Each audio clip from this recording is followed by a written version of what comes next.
후회 없음이라는 제목을 가지고 여러분과 함께 은혜의 말씀을 나누려고 합니다. 우리 지난주 말씀 제목 생각나시나요? 기억나시나요? 제가 이렇게 말씀 제목으로 설교를 했습니다. 하나님의 경영이라는 제목을 가지고 이렇게 말씀을 정했는데, 오늘 그것과 좀 연결 지어서 또 오늘 말씀으로 함께 은혜를 나누려고 하는데요. 여러분, 하나님께서 온 세상을 다스리시고 무엇 하신다는 거죠? 경영하신다는 겁니다. 그렇죠? 그런데 하나님의 경영함에는 목적이 있다라는 거죠. 하나님 그냥 경영하지 않으시고 분명히 자기 뜻, 목적이 있는데, 여러분, 디모데전서 2장 4절, 디모데전서 2장 4절 한번 찾아볼까요? 디모데전서 2장 4절. 하나님의 경영의 참뜻과 목적이 어디에 있는가? 디모데전서 2장 4절. 우리 찾으셨으면 한 목소리로 합독하겠습니다. 시작. 하나님은 모든 사람이 구원을 받으며 진리를 아는 데 이르기를 원하느니라. 아멘.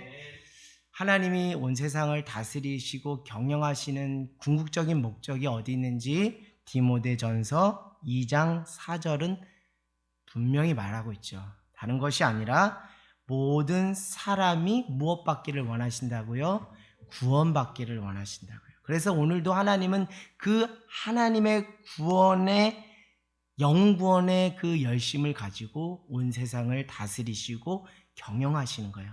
그런데 우리가 보지 않는, 우리가 가히 생각할 수 없는 방식으로 하나님께서 드라마틱하게 그 일들을 찬찬히 차근차근 이루어 가시는 신실하시고 변함없으신 사랑의 하나님이라는 것을 여러분 잊지 않기를 원합니다. 자, 근데 여러분, 그 어떤 회사나 어떤 조직이나 공동체마다 그 경영하는 특징이 있잖아요. 하나님만의 경영 방식이 따로 있습니다.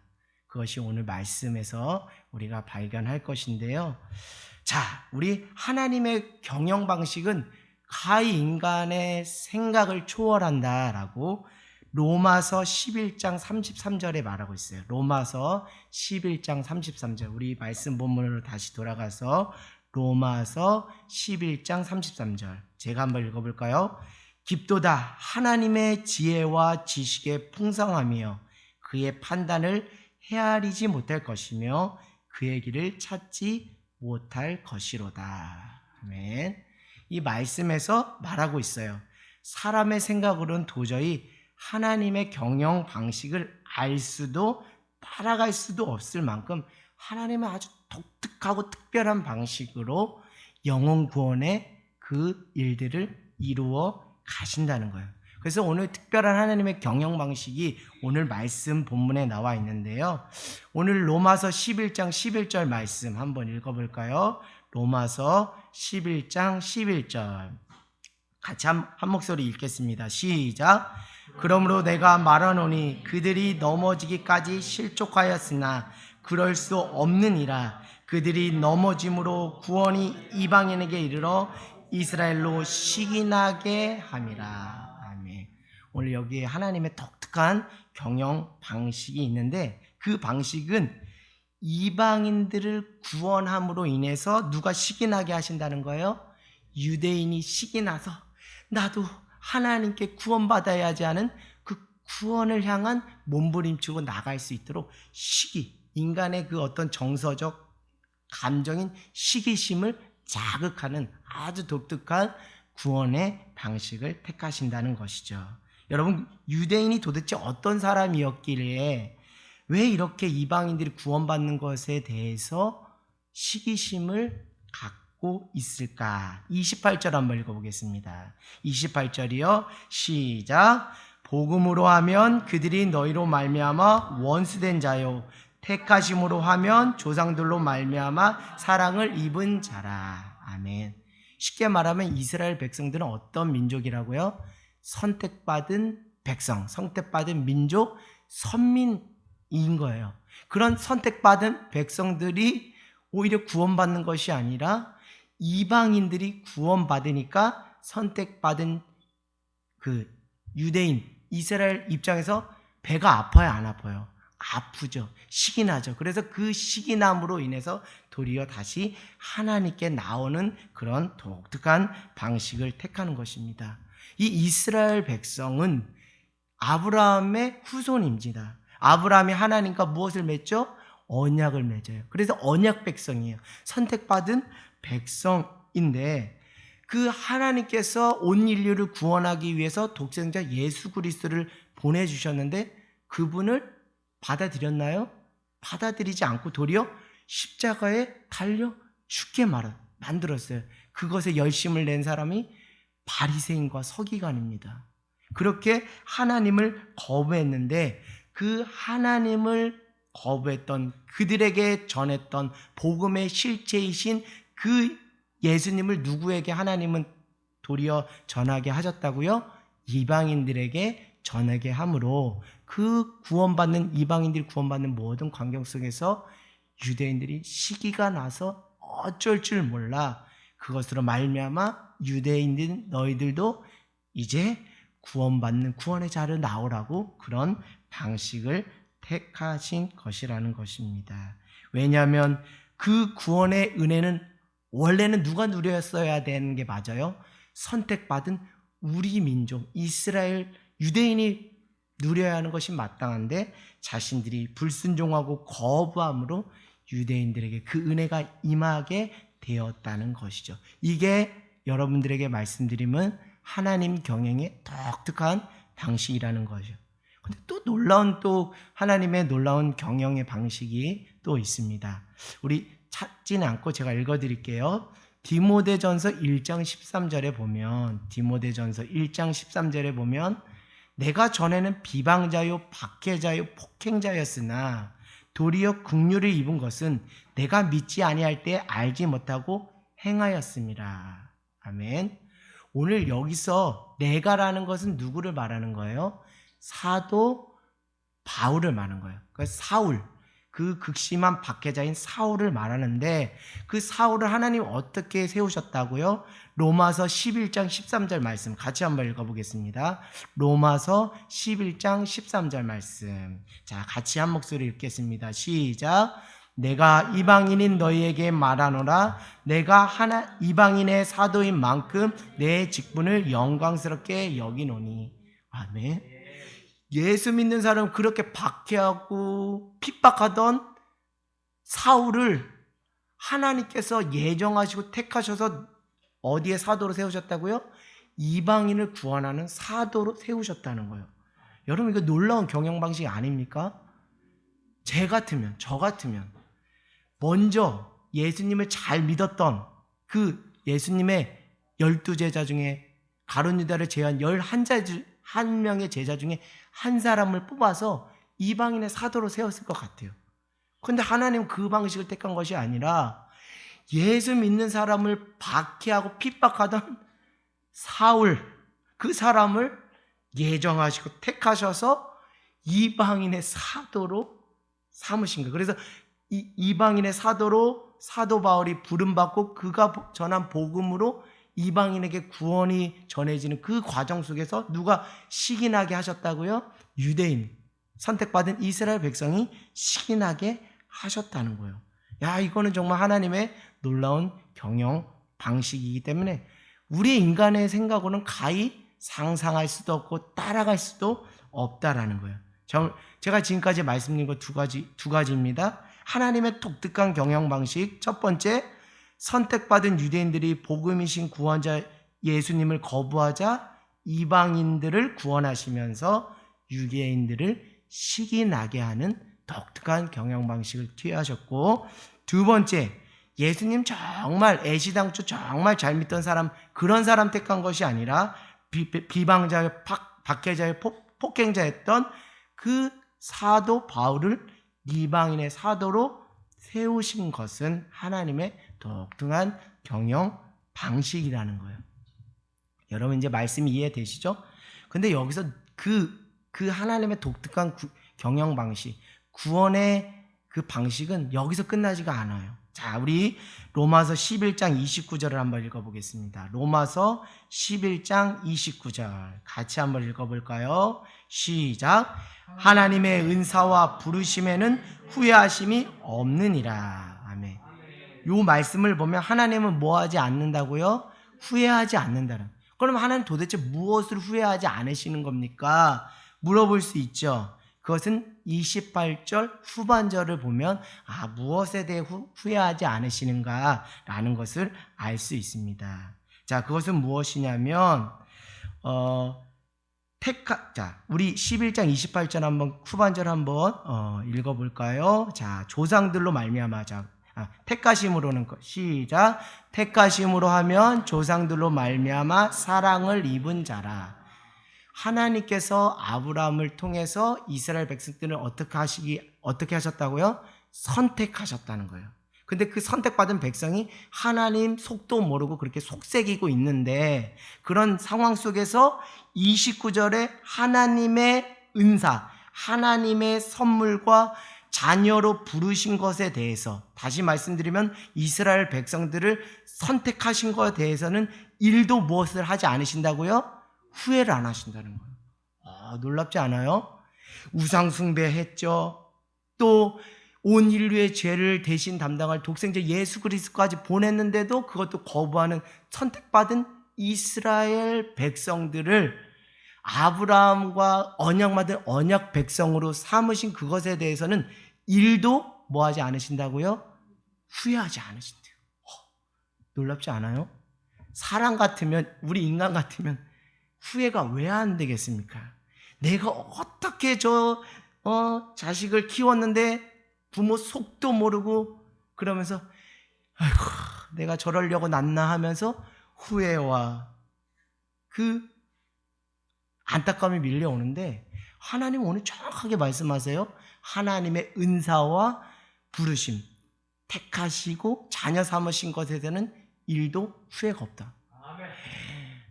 이게 정말 하나님의 독특한 경영 방식에 오늘 여러분들에게 말씀드리고 싶은 클라이막스라는 것입니다.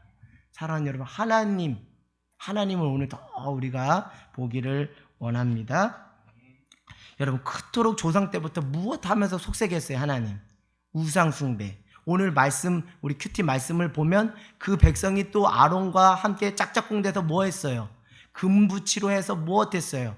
금송아지 만들고 이 신이 우리를 애굽으로 인도할 신이라 하면서 난리법석을 쳤던 그 백성, 또 예수님을 보내줬는데도 보고도 거부하는 그 백성에 대해서 후회하지 않는데요. 내가 너희들을 언약 백성으로 삼고 난 후회하지 않는다.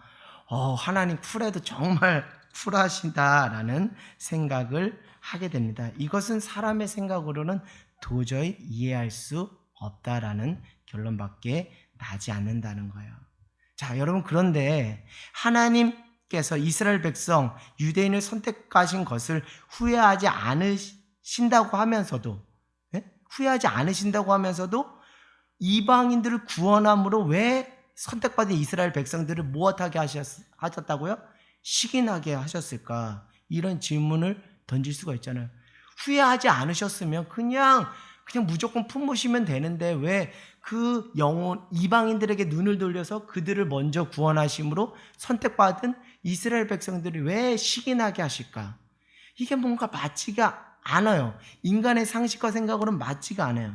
왜 하나님 이런 방식을 택하셨을까? 당신이 선택한 이스라엘 백성들이 진짜 시기가 나서 정말 배가 아파서 어쩔 줄 몰라서 넘어지고 자빠지고 멸망하게 하시려는 걸까? 그건 아니라는 거 여러분 익히 다 아실 거예요. 내가 그렇게 얘기했는데 말 안 듣더니 잘 됐다, 꼴도 잘 됐다 하면서 약 올리시려고 이렇게 이방인들 구원하셔서 시기한 걸까요? 그것도 아니라는 것, 하나님의 성품과 속성을 알면 우리는 다 알 수 있어요. 도대체 하나님 왜 이런 경영 방식을 택하셔서 인간으로 하여금 헷갈리게 만드실까? 헷갈려요. 정말 헷갈려요. 여러분, 이 질문, 제가 지금까지 드렸던 그 질문들을 다시 바꿔서 여러분들에게 한번 말씀드릴까 해요. 여러분, 하나님은 왜 이런 방식을 택하셨을까? 그리고 그 방식을 택하셨을 때 하나님의 마음과 심정은 어떻겠을까? 그것에 대해서 여러분에게 질문을 던질까 합니다. 도대체 하나님의 마음이 어디기에 그런 방식을 택하셨을까? 하나님 왜 이렇게 하십니까? 따져 묻기만 했지 왜 이렇게 하십니까? 그 하나님의 마음이 어디에 있습니까? 라고 우리가 그 하나님의 마음을 헤아려 보신 적이 있는지요? 이것은 말씀을 여러분들에게 말하지만 여러분의 삶의 자리에서 이런 하나님께 따져 묻고 도저히 이해 안 된다고 반문했던 적은 없는지요? 그러나 여러분 다시 환원해서 여러분에게 말씀드립니다. 왜 이렇게 하여만 했는지 하나님의 마음이 하나님의 뜻이 어디 있는지 헤아려 보셨는지 한번 여러분들에게 물어보고 싶다는 거예요.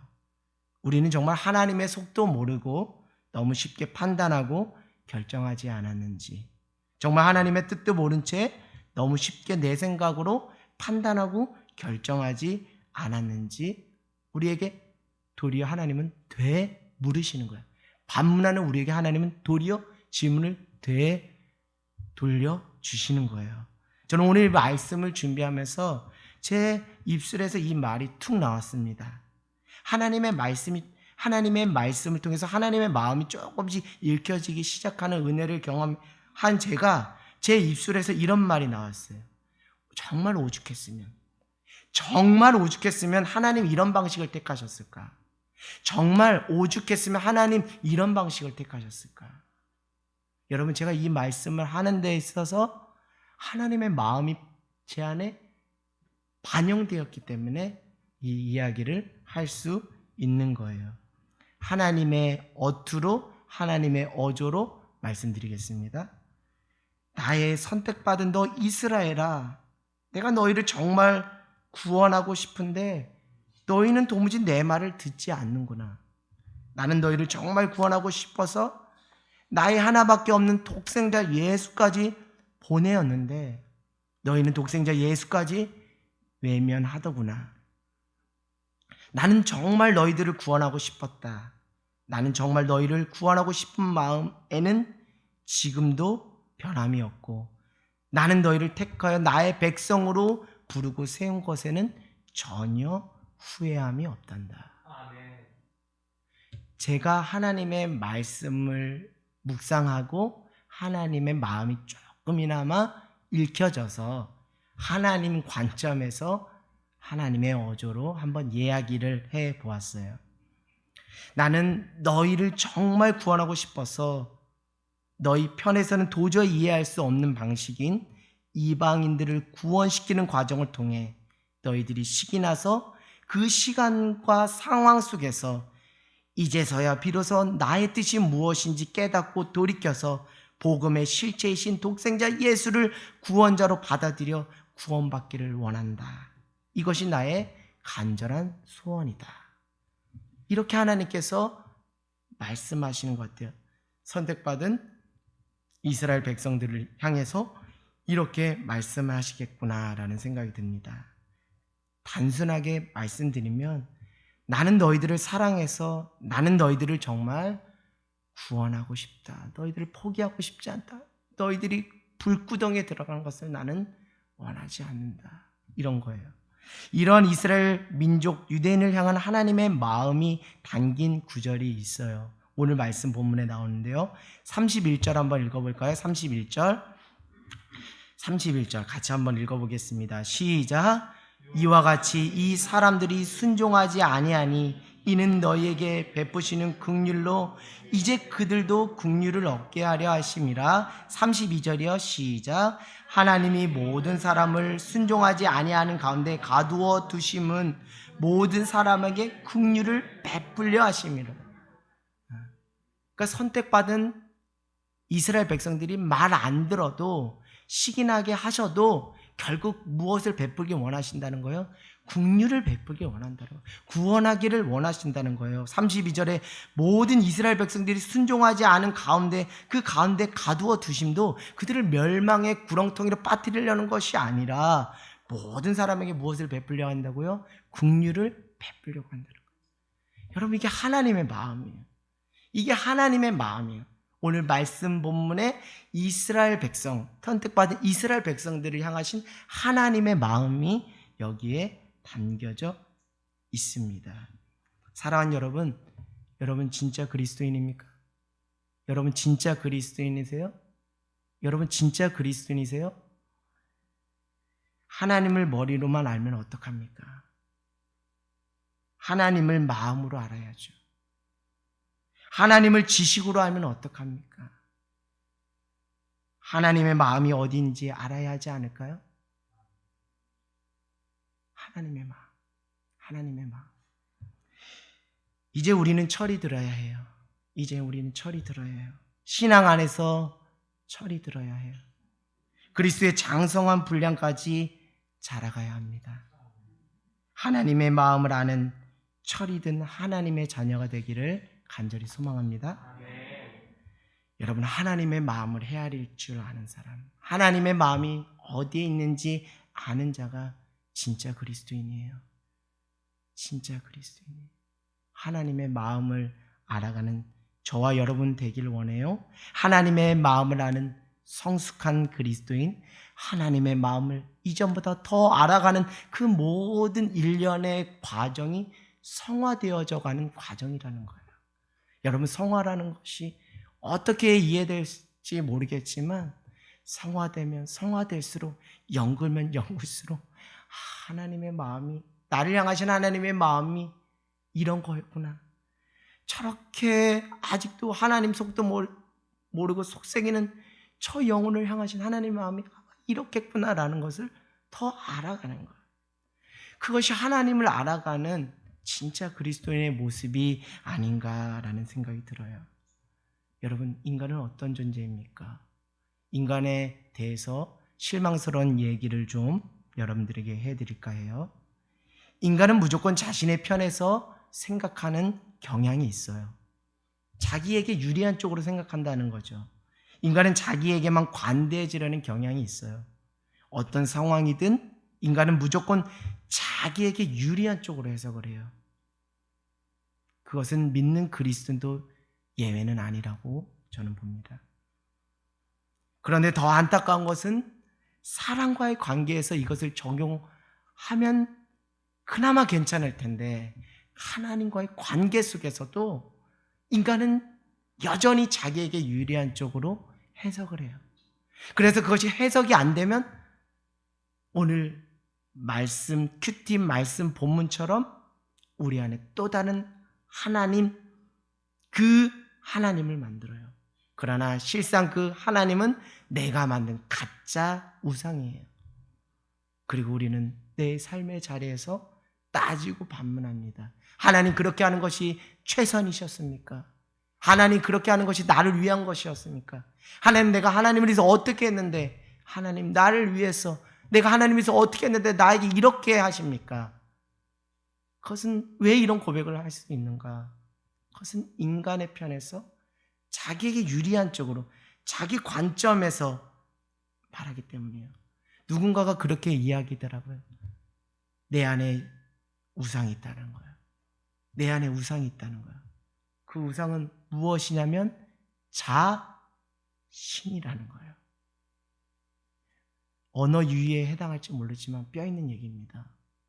내가 곧 신이라는 거예요. 자신, 내가 신이라는 거예요. 하나님 편에서 해석하고 하나님 편에서 바라보는 저와 여러분 모두가 되기를 원합니다. 그러나 우리는 그렇지 못하고 하나님 편에서 하나님이 이렇게 하실 수밖에 없었던 하나님의 그 애끓는 마음에는 관심이 없고, 하나님 왜 그러셨어요? 라고 묻기에 바쁜 것이죠. 그러나 여러분, 성숙한 그리스도인은 하나님의 마음을 아는 그리스도인이라고 했잖아요. 여러분, 내가 도무지 이해할 수 없는 상황과 환경이 올 때, 불쑥 그렇게 반문하고 싶을 때, 여러분, 성령 안에 거하심으로 하나님이 나에게 이런 상황들을 통해서 나에게 원하시는, 우리 가정에게 원하시는 것이 무엇인지 하나님의 마음에 집중하는 저와 여러분 모두가 되기를 주님의 이름으로 간절히 소망합니다. 그것은 다른 게 아니에요. 우리를 어떻게든지 구원하고 싶은 간절한 하나님의 마음이 거기에 있다라는 거예요. 그냥 심플하고 단순한 거예요. 우리를 구원하길 원하시는 하나님의 마음이 우리가 이해할 수 없는 상황, 그 보이지 않는 그 지점에 있다라는 거예요. 그래서 하나님은 오늘 우리가 생각할 수 없는 방식으로 유대인들이 시기나게 하신 것도 그들을 넘어지게 하려는 것이 아니라 이스라엘 백성들을 구원하고 싶은 하나님의 정말 간절하고 애끓는 마음이었다라는 것을 우리가 알 수 있습니다. 사랑하는 여러분, 이제 하나님의 마음에 집중하는 신앙생활을 하기를 원합니다. 우리의 왕이신 하나님의 마음과 의중이 어디에 있는지, 그래서 그 뜻을 따라 순종하는 참된 그리스도인이 되기를 주님의 이름 간절히 소망합니다. 특별히 우리가 말씀을 읽고 기도하고 또 교회에서 봉사하고 내가 처해진 일생의 삶을 잘 살아가는 모든 상황의 자리 속에서 하나님의 마음은 어떨까? 그 질문을 던지면서 신앙생활 하실 때 성숙한 그리스도인, 성화되어져 가는 그리스도인의 은혜가 있을 줄 믿습니다. 오늘도 여러분 어떤 일이 일어났는지 저는 알 수 없지만 여러분 안에 도무지 이해할 수 없는 하나님께 반문하고 싶은 일상의 이야기들이 있을 거예요. 그때도 하나님의 마음에 집중해서 하나님의 마음이 어디 있을까? 하나님, 솔직히 저는 도무지 이해가 안 됩니다. 그러나 하나님께 묻고 싶어요. 하나님, 이런 상황을 허락하신 하나님의 본래적인 뜻은 무엇인지 저에게 좀 알려주세요. 제가 믿음이 약하잖아요. 저 살리고 싶으면 그 마음 좀 보여주세요라고 성령님께 간절히 도움을 청하고 떼쓰는 저와 여러분 모두가 되기를 원합니다. 그렇게 하나님의 마음을 알아가는 그 신앙의 훈련을 반복적으로 하다 보면 우리는 다윗과 같이 어떤 사람이 된다고요? 하나님 마음에 합한 자가 되는 거예요. 할렐루야. 어떤 자가 된다고요? 하나님 마음에 합한 자가 돼요. 여러분 여기 모인 모든 분들이 또 우리 밴드로 또 하늘땅 교회 온 열방에 믿는 그리스도인들이 하나님 마음에 합한 자 되어 하나님이 칭찬하시는 한 분 한 분 되기를 주님의 이름으로 간절히 소망합니다. 그런 분을 하나님은 정말 쓰시기 편해요. 하나님 마음에 합한 사람은 하나님이 정말 쓰기에 편해요. 큰 그릇 은그릇도 아니에요. 깨끗한 그릇, 하나님 마음에 합한 자, 그 사람을 오늘도 찾아 쓰시기를 원하신다는 거예요. 여러분 이제는 우리가 신앙을 이제 초월하기를 원합니다. 초월의 영성 여러분에게 임하기를 원해요. 유대인들에게는 이런 사고의 패턴이 있었던 거예요. 구원은 유대인 아니면 이방인. 이런 사고를 무엇이라고 하죠? 이분법적인 사고. 이건 신앙 안에서 이분법적 사고는 대단히 위험한 겁니다. 진리에 대해서는 우리가 yes or no가 분명해야 되지만 하나님의 경영 방식과 하나님이 일하시는 방식에 있어서 하나님의 마음을 여러분이 헤아리기를 원하실 때는 이분법적인 사고로 이분법적인 틀로 세상을 보면 도무지 이해가 되질 않아요. 도무지 이해가 되질 않아요. 어떻게 뒤늦게 온 사람에게도 동일한 삭스를 줍니까? 그건 이해가 되질 않아요. 그러니까 우리가 그 관점이 삐뚤어졌다는 거예요. 우리의 믿음의 관점이 우리 안에 없다는 거예요. 사랑하는 여러분, 하나님은 유대인을 구원하거나 이방인을 구하는 이분법적인 그런 게 관심이 없어요. 하나님은 죽어가는 모든 영혼을 구원하시기를 원하신다는 거예요. 그래서 우리의 신앙이 이제는 통합적이고 총체적인 하나님 나라 관점에서 영혼을 바라보고 상황과 환경을 해석할 수 있는 믿음의 눈이 필요하다는 거예요. 그런 사람이 공동체에게 덕을 세우는 거예요. 그리고 공동체 안에 칭찬받는 리더로서 세워지는 거예요. 여러분 이제는 육신의 눈으로 보지 말고 믿음의 눈으로 하나님 나라 관점으로 그 속에 담겨진 하나님의 마음을 헤아리는 리더가 되기를 여러분 주님의 이름을 간절히 소망합니다. 여러분 어느 중년 부부의 이야기를 잠깐 여러분들에게 소개할까 해요. 아내분은 정말 신앙심이 깊은 분입니다. 그러나 그분에겐 늘 한 가지 기도 제목이 있어요. 그것은 믿지 않는 남편이 예수 잘 믿고 구원받는 것이죠. 근데 이 남편은 일평생 의도한 것은 아니지만 정말 아내를 많이 고생시켰어요. 그것은 다른 것이 아니라 젊은 시절에 열정을 가지고 사업을 한번 해보겠다고 뛰어들었는데 그때가 마침 IMF가 터진 거예요. 외환위기가 나온 거예요. 그래서 회사가 부도나게 된 겁니다. 그러면서 가정 경제는 엉망이 되게 되었죠. 그 전까지만 해도 나름 넉넉한 풍족한 삶을 살다가 이제 경제적으로 힘들어지니까 살림살이 하던 아내도 이제는 일선에 나가게 된 거예요. 그래서 하루에 12시간 코된 노동을 하게 되었고 또 그것도 부족해서 자녀들도 조금이라도 학비에 보태려고 뒷바라지 하려고 잔업을 하는 그런 아주 고생을 많이 했어요. 그런 어떤 인내와 희생의 시간들을 통과해서 또 감사하게도 자녀들이 잘 대학에 들어가고 졸업하고 취업해서 결혼까지 하게 되었어요. 그러는 사이에 이 중년 부부는 어느새 60을 바라보는 그 나이가 되었어요. 어느 때와 동일하게 이 아내는 또 주일날 교회 가서 예배를 드렸죠. 또 동일하게 남편은 집에서 TV를 보고 있었습니다. 아내가 주일날 예배를 마치고 돌아왔더니 남편이 혼자 라면을 끓여 먹고 있는 거예요. 중년의 쓸쓸함이 묻어나지 않습니까?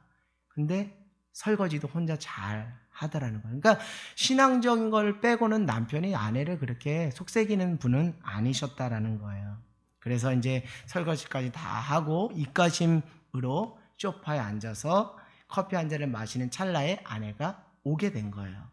근데 이제 보통 우리가 교회에서 또 점심을 다 먹잖아요. 그러니까 아내는 이제 점심을 다 먹고 오후에 소파에 앉아 있는 남편을 보게 된 거예요. 그래서 이제 남편이 앉아서 커피를 마시니까 자기도 같이 이제 커피를 한 잔 타서 이렇게 앉아서 이런저런 얘기를 나누게 되었습니다. 그런데 남편이 뜬금없이 이런 이야기를 해요. 아내한테.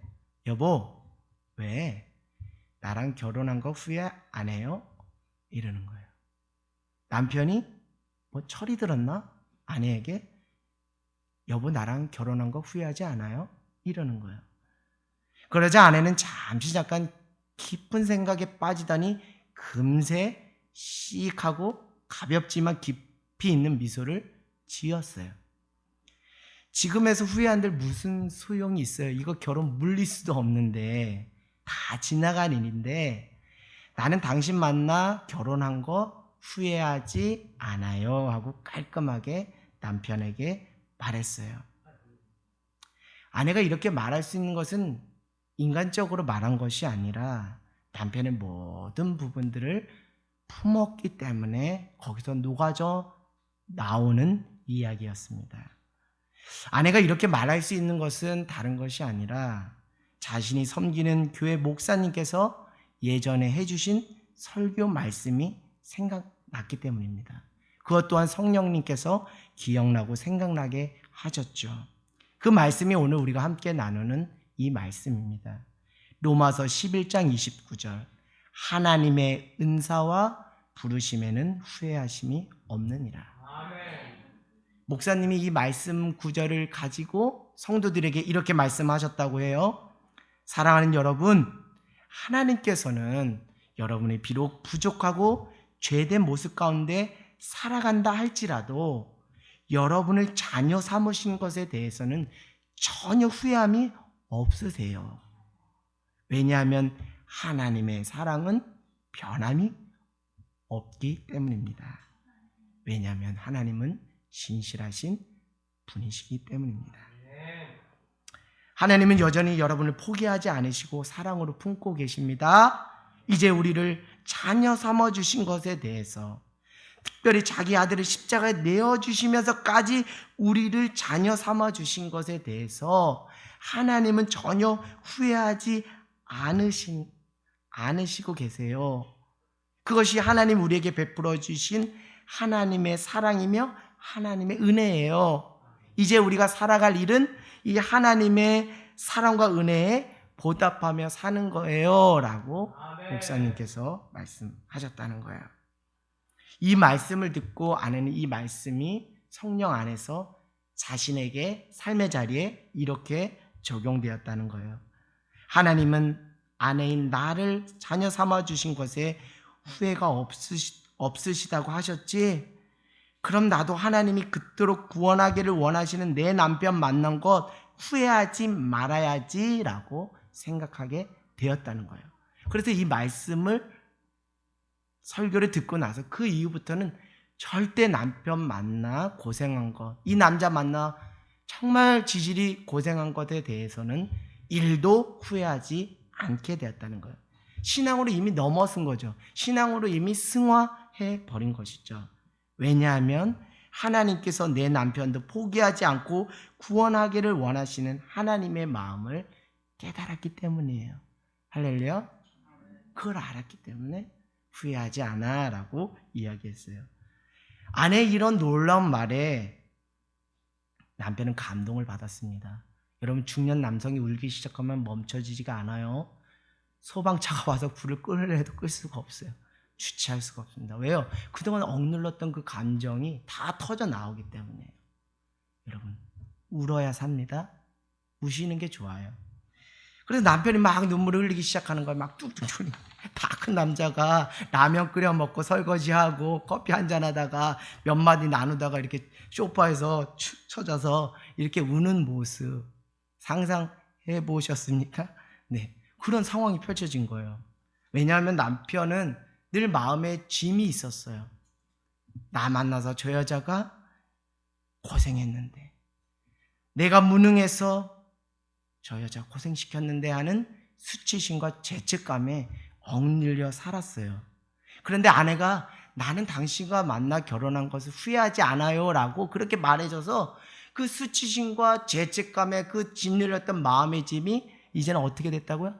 싹 하고 시원하게 사라진 거예요.